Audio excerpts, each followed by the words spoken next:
Ram Narayan Ram. Good afternoon.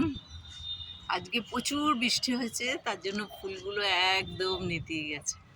দেখো কি অপূর্ব ফুলগুলো, কালার দেখেছো? এগুলো অনেক বড় হয়েছিল, এরকম বড় হয় বিশাল, কিন্তু এখন বৃষ্টিতে পুরো ইয়ে হয়ে গেছে। শিউলি গাছ গাছ হচ্ছে, দেখো আজকে সারা পুরোটা দিন বৃষ্টি হচ্ছে। সকাল থেকে মোটামুটি এই 12টা নাগাদ থেকে বৃষ্টি শুরু হয়েছে, তেমনি বাজ পড়ছে। আর এই দেখো আমার বাড়ির গাছ, এটা আমার বাড়ির আশেপাশে। একদম গাছগুলোকে দেখে মনে হচ্ছে কি আরাম। এই কটা দিন এত গরম হয়েছিল, আর এখন মনে হয় চান করে ওদের দেখে কি আরাম লাগছে। এত সুন্দর। দেখো আমাদের এই পেছনের পরিবেশটা, আমাদের বাড়ির এত ভালো, এত গাছ। কলকাতা শহরের মানে এই ছোট্ট এই গড়িয়া অঞ্চলে, এটা হচ্ছে করের গঙ্গা। আমাদের গঙ্গাও একদম পরিষ্কার হয়ে গেছে, তোমার কালকে তর্পণ হবে, ওই জন্য পুরো ঘাটটা পরিষ্কার হয়েছে, পুরো পুকুর এটা আর কি। দেখো পুরো একদম, এটা মেহগুনি গাছ, যে মেহগুনি ফলগুলো,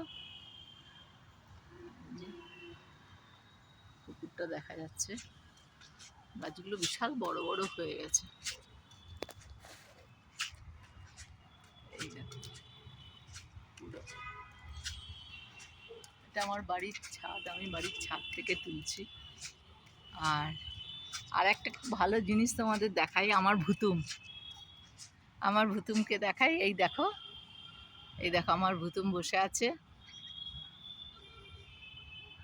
ভুতুম দেখো কি সুন্দর বসে আছে, এটা ওর বাসা।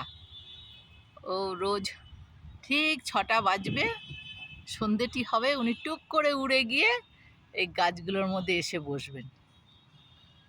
তারপরে ব্যাস, ওনার কার্যে উনি, কর্মক্ষেত্রে উনি বেরিয়ে যাবেন রোজগার পাতি করতে, খাওয়া দাওয়া সব কিছু।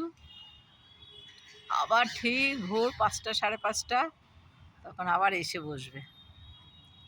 এই দেখ, এই যে পায়রা কি সুন্দর করছে, বকবকম বকবকম করে বেড়াচ্ছে।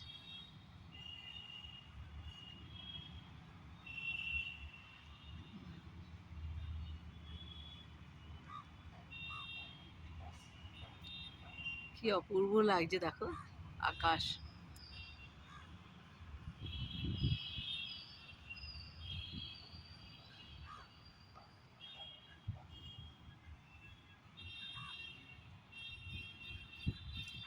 কে বৃষ্টি,